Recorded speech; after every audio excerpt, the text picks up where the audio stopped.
ओला दुष्काळ जाहीर कधी होतो? पीक विमा कसा मिळवायचा? याबद्दल जाणून घेण्यासाठी व्हिडिओ शेवटपर्यंत नक्की बघा. सर्वात अगोदर ओला दुष्काळ जाहीर कधी होतो ते पाहूयात.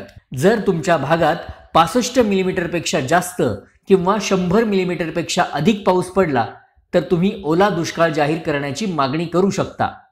आणि हो, यामुळे तुम्हाला सरकारी मदत मिळू शकते. आता पीक विमा कसा मिळवायचा ते पाहूयात. पण काय, जर नुकसान भरपाई वैयक्तिक पातळीवर हवी असेल तर तुमच्याकडे आहे पीक विमा. पाऊस पडल्यावर 72 तासांच्या आत तक्रार करा आणि 10 दिवसात पंचनामा करून नुकसान भरपाई मिळवा. मात्र हे सर्व करताना काय लक्षात ठेवावं?